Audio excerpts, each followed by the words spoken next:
Hello my dear students, welcome to my channel Let's Study. Today my topic is atmosphere. So let's start.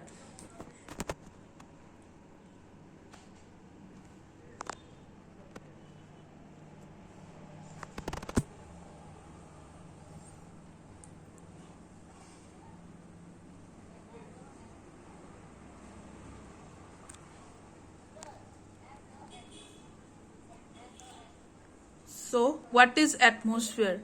In our Earth's surface, like many other layer, atmospheric layer is also important. Atmosphere play a very important role in our life. This gaseous layer provides people with life-supporting gas substance. Atmosphere determines the environmental condition suitable for each and every life present on it. हमारे पृथ्वी में जो layer atmospheric layer होता है वो बहुत ही important होता है क्योंकि एटमॉस्फेयर में बहुत सारे गैसेस सब्सटेंस होते हैं जैसे कि oxygen, nitrogen, carbon dioxide and argon, methane, ethane. Each and every gaseous substance have importance. But one of the most important gaseous substance is oxygen, which we human being use to breathe. So oxygen is the life supporting gases, and carbon dioxide is also a pollution gases, carbon dioxide is also important for plants growth and development. So this layer provide life supporting gaseous substances. Atmosphere determine the environmental condition suitable for each and every life present on it. जो जीव earth surface में रहते हैं उसमें उसको suitably adjust करने के लिए एटमॉस्फेयर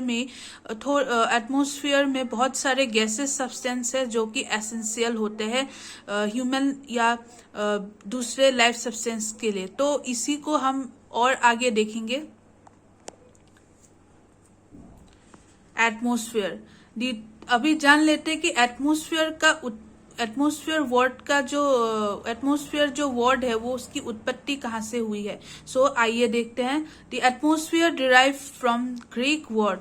ये एटमॉस्फेयर जो है वो वर्ड डिराइव करता है ग्रीक वर्ड से, जिसका एग्जाम्पल हम यहाँ पर देख सकते हैं स्क्रीन पे. एटमॉस्फेयर जो है वो टू कॉम्बिनेशन ऑफ वर्ड्स से मिला हुआ है, जो एक है एटमोस और दूसरा है स्फीयर. एटमोस का मीनिंग होता है वेपर और स्फीयर का मीनिंग होता है layer. So atmosphere. The term atmosphere simply meaning to the layer which includes air vapor layer. मेरे प्यारे बच्चों, ये एटमॉस्फेयर का सिंपल मीनिंग ये है कि यहाँ पे एयर जो एटमॉस्फेयर में पाई जाती है उसके लेयर होते हैं atmosphere. So atmosphere is the most important layer in the major domains of the earth surface. So हमने पढ़ा था कि इसके चैप्टर के आगे हमने ये और दो सब्सटेंस के और दो लेयर के बारे में हमने पढ़ा था जिसका हम थोड़ा याद कर लेते हैं. पहला था लिथोस्फीयर, सेकेंड था हाइड्रोस्फीयर. लिथोस्फीयर का मतलब होता था स्थलमंडल और हाइड्रोस्फीयर का मतलब होता था जलमंडल और एटमॉस्फेयर का मतलब होता है वायुमंडल. आप तो वायुमंडल का वर्ड सुने होंगे. आजकल हमारा वायुमंडल बहुत ही पॉल्यूटेड हो गया है क्योंकि आजकल बहुत सारे लोग डेफोरेस्टेशन कर रहे हैं, इंडस्ट्रीज पर्पस के लिए पेड़ वगैरह काटा जा रहा है. सो इससे हमारा एटमॉस्फेयर है जो थोड़ा सा डिस्टर्ब हो गया है. अगर हम अपने एटमॉस्फेयर को बचाना चाहते हैं तो हमें अपने एटमॉस्फेयर जो हमारा एनवायरनमेंट होता है उसकी थोड़ी केयर करनी चाहिए, तभी हमारा एटमॉस्फेयर जो है वो सुइटेबल फिर से हो पाएंगी. सो हमारे चैप्टर की ओर आगे बढ़ते हैं. एटमॉस्फेयर में थोड़े से लेयर ऑफ गैसेस है जो अर्थ सरफेस में सराउंड्स करते हैं. इसका मतलब होता है the atmosphere is thick blanket of air. Atmosphere जो है वो एक थिक ब्लैंकेट की तरह होता है जिसमें एयर में प्रेजेंट होता है, और ये एटमोस्फियर का एक इम्पॉर्टेंट पार्ट है। Significance of atmosphere. अभी हम जान लेते हैं कि एटमोस्फियर का इम्पोर्टेंस या सिग्निफिकेंस क्या होता है। हमें एटमोस्फियर हमारे पृथ्वी में क्यों इम्पोर्टेंट है, क्योंकि ये एक integral part of earth surface है, क्योंकि ये एक इम्पोर्टेंट पार्ट है जहाँ पे हर ह्यूमन बींग्स हो, लाइफ फॉर्म्स हो, या छोटे बड़े जो भी जीव जंतु प्रेजेंट होते हैं अर्थ सरफेस में, इसके लिए एटमोस्फियर जो है वो इसके लिए एटमॉस्फेयर जो है वो एक इम्पॉर्टेंट पॉइंट होता है, क्योंकि एनवायरनमेंट में जो एयर सब्सटेंस पाए जाते हैं ये इन ह्यूमन बींग्स हो, जो भी ऑर्गेनिजम्स हो, बड़े या छोटे, उनके लाइफ सस्टेनिंग कैपेसिटी को बढ़ाने के लिए या उनके जीवित रखने के लिए ये एटमॉस्फेयर में जो गैस पाई जाती है ऑक्सीजन, वो बहुत इंपॉर्टेंट होती है। और हमारे एटमॉस्फेयर में बहुत सारे गैसेस होते हैं जिनका बहुत ही इम्पोर्टेंट मतलब होता है, वो हम बाद में पढ़ेंगे। अभी हम देख लेते हैं कि एटमॉस्फेयर का इम्पोर्टेंस क्या होता है। Atmosphere provide us air that we use to breathe, और atmosphere includes ozone layer which actually protect us from harmful sun rays, UV rays, ultraviolet rays. Atmosphere जो है वो एयर प्रदान करता है, जिससे जैसे कि हम एवरीडे लाइफ में सांस लेते हैं, we human being breathe, and all the living organisms that were present in the earth's surface also breathe. They use oxygen or which are present on the earth's surface to breathe, और this is the process of life forms. So atmosphere में ozone layer होता है, जो हमारे atmosphere में ozone layer होता है जो हार्मफुल जो सूर्य के प्रकाश है, जो बहुत ही डेंजरस होता है, बहुत ही करवी धूप होती है, उसको क्या कहते हैं, उसको यूवी रेज जो है वो प्रोटेक्ट करते हैं हमारे पृथ्वी में प्रवेश करने के लिए। हमारे यूवी रेज प्रोटेक्ट करते हैं सन रेज को, ताकि सन रेज से हम बच पाए, और ये हमारी धूप जो पड़ती है वो एक अल्ट्रावायलेट रेज से हार्मफुल सब्सटेंस को काट कर एक अच्छे से लेयर बना के भेजते हैं। सो हमारी अल्ट्रावायलेट रेज जो है वो हमको प्रोटेक्ट करते हैं, क्योंकि सन की जो रेज होती है वो बहुत ही हार्मफुल होते हैं हमारे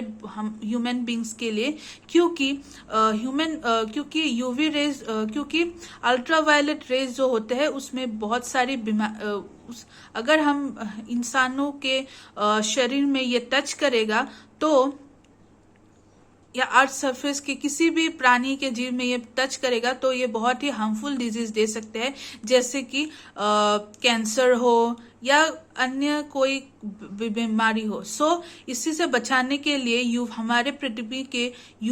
हमारे पृथ्वी में ओजोन लेयर होता है, जो इस यूवी रेज से हमारे पृथ्वी के लाइफ फॉर्म्स की प्रोटेक्ट करते हैं। तो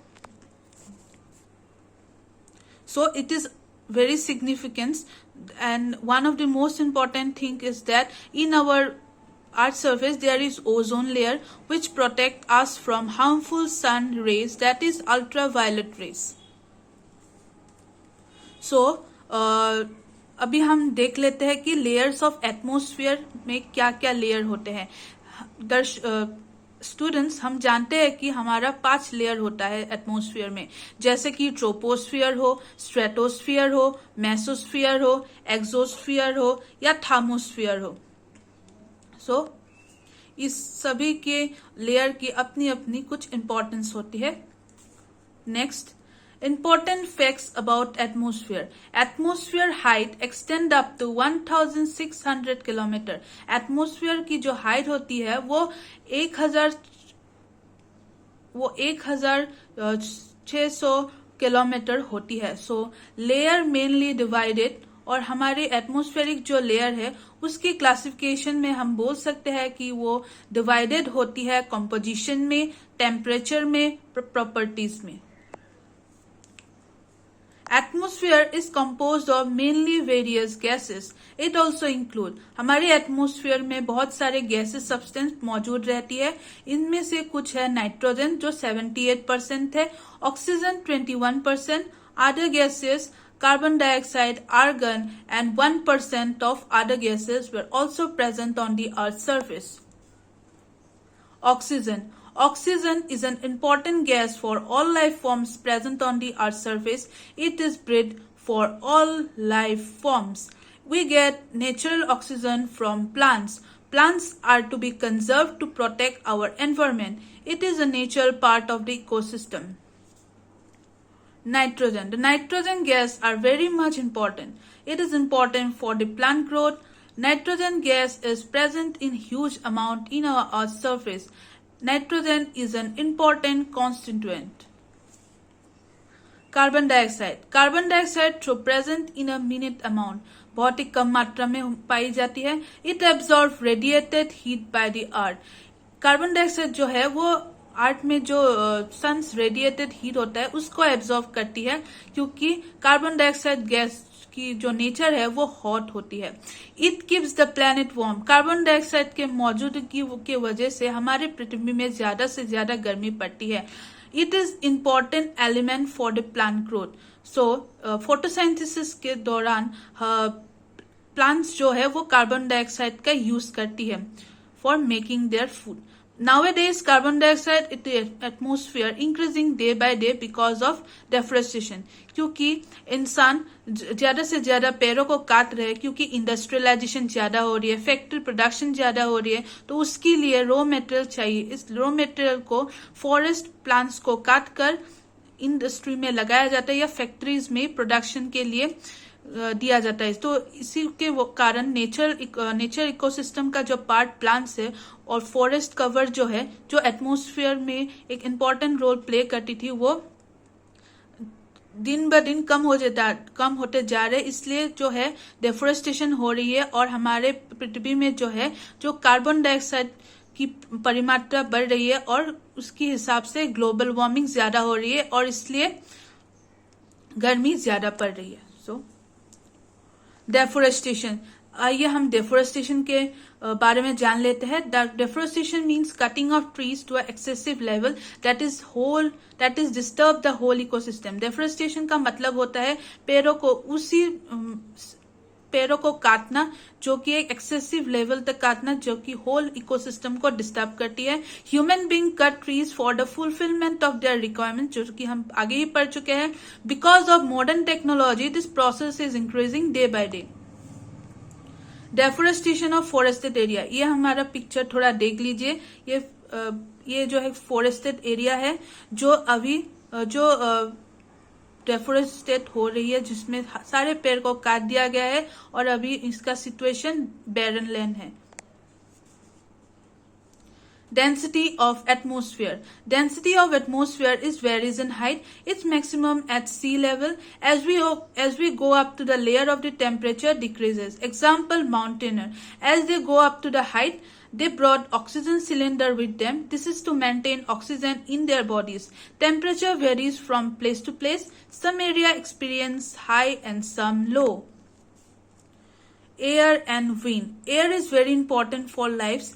Air moves from high pressure area to low pressure area. The air that is continuously moving is wind. So thank you. अगर आपको मेरा ये वीडियो बहुत अच्छा लगा हो तो please like, share and subscribe from my channel. And आप अपने फ्रेंड्स के साथ भी ये वीडियो शेयर कर दीजिएगा. सो ज्यादा से ज्यादा सब्सक्राइब कर दीजिएगा मेरे चैनल को और लाइक बटन जरूर दबाना मत भूलिएगा. सो thank you and have a good day.